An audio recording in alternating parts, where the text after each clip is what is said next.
Okay, so it feels a little bit silly to make a video about this, but I think it's one of those things where I feel strongly enough, and I am addicted enough to saying my strong feelings that I kind of just have to.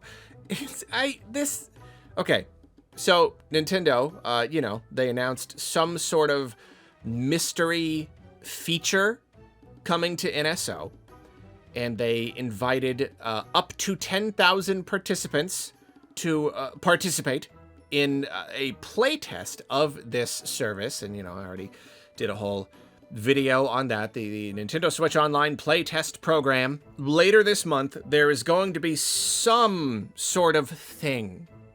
We have literally no idea. Not at all. It's a feature, some sort of online related feature coming to the Switch, or not the Switch. Maybe this is an early test run of a Switch 2 feature. We don't really know, but they invited some people, and the spots filled up in literal seconds. I did not get in, and whatever it is, though, it's coming soon. We'll know about it soon enough, because, the 23rd of October through the 5th of November is when they're going to be running this playtest.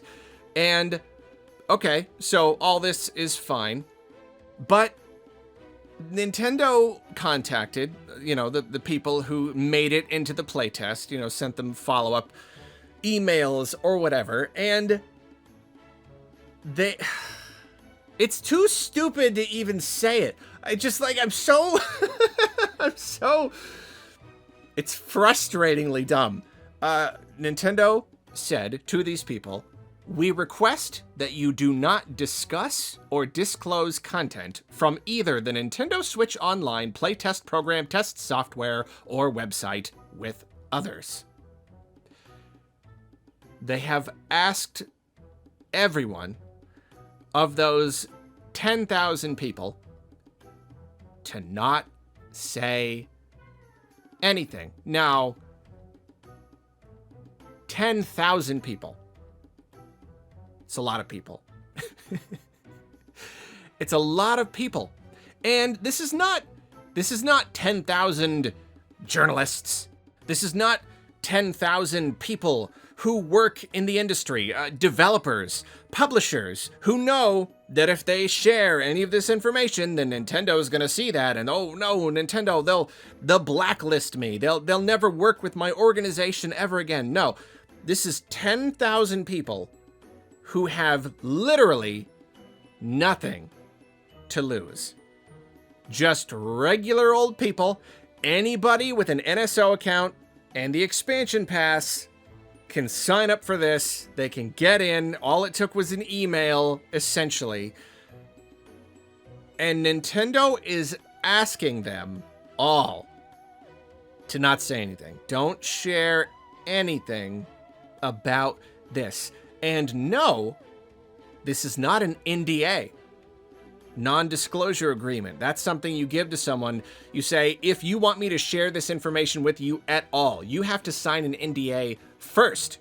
Before you even get into this thing, you have to sign this contract, this legally binding contract that says if you squeal, if you spill the beans, we can sue you. And that is not what this is. At all. This is not legally binding whatsoever. In fact, I don't even think Nintendo would punish you in any way. I mean, in theory, what could they do to you? Close down your account? Close down your Nintendo account? Brick your Switch? There's nothing. There's nothing they can do. So, why are they asking? Why are they asking? Do they not know how the internet works? How out of 10,000 people, all it takes is literally one person to share it.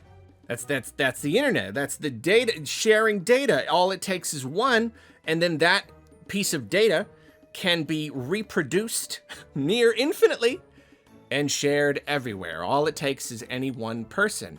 And it's not going to just be one person.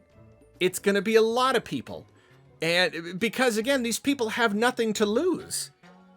They have nothing to lose from sharing this information. We all want to know what it is, and we will know what it is. The exact second this thing goes live, we will have live streams of it. We will have recordings of it. We will have screenshots. We'll have all the information that we possibly want. And so I keep asking myself, why are you asking?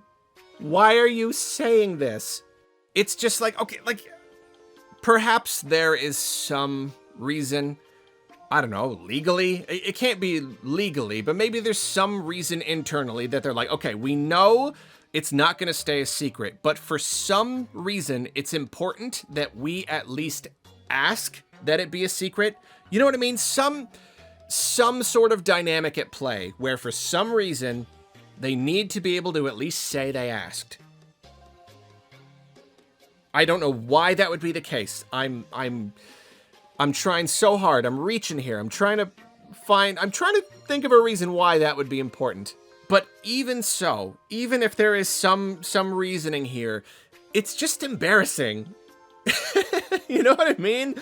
It's just kind of embarrassing. It's just a silly thing to say on the internet. Asking people, shh, please don't share what you see, even though you have every reason to share what you see. And if you don't share it, one of 10,000 other people will share it, and everyone will know immediately. I don't know. Yeah, maybe. Yeah, I don't know. I don't know. It's just so silly. It could be something. I mean, that makes it seem more than ever that it could be something related to Switch 2, some sort of Switch 2 feature or service or whatever. You know, again, people are talking. Maybe this is the GameCube thing. If it's true that Nintendo is currently manufacturing new GameCube controllers and the Switch 2 is going to have a game, but then why would they playtest it on the original Switch? That's completely different hardware. So that doesn't seem super likely. Although I will bring up here, because I did not hear this part until after the other video went out, so it is worth saying, some people are speculating that this could be some sort of like graphical enhancement system where the system is running a game, but then server side, like the cloud, it's all that cloud computing that Microsoft was talking up years and years ago and just never ever came to fruition. This idea that you could get more powerful games running better because the people themselves are running it server side and they're juicing up your game, and so you're seeing visuals that are bigger than your console could actually do. It would be really funny if, of all companies, it was Nintendo that really started going into that. That does not seem like the kind of thing they would care about. Graphics aren't that important to them. But I don't know. Maybe that could be used just for the original Switch. You know, for like cross-gen games. Maybe you play a Switch 2 game, and then you play the original Switch version, and then you kind of beef it up with this weird online cloud service that like actively renders certain like lighting conditions and stuff in the game. Seems crazy to me. At the same time though, why would you do that? Why would you make the Switch version better when you're trying to sell people on the Switch 2? You want people to want the fancier graphics of the new one. So even that, I don't know. Maybe it really is a feature that they might use just on the Switch 2, not for cross-gen games, but just Switch 2 games, you know? They're already gonna look pretty darn good, but if they can make them look even better with some sort of weird service, I don't know, that's a whole side tangent, I guess. That was one of the theories being proposed, and I thought that was pretty darn interesting. Whatever the case, though, whether this is a feature for the Switch or the Switch 2 or whatever, it's gonna get out there. We're gonna know about it pretty darn soon. Despite what Nintendo has politely asked, I really don't think that people are gonna be able to keep quiet about this. I just got a feeling, you know, maybe politely asking, maybe that'll work for like a few people, you know, maybe like 20, 30%. That's probably too high, but like, you know, maybe like a good chunk. Even if it's 99.99%, again, all it takes is one person, so. Yeah, good try, Nintendo. Good try.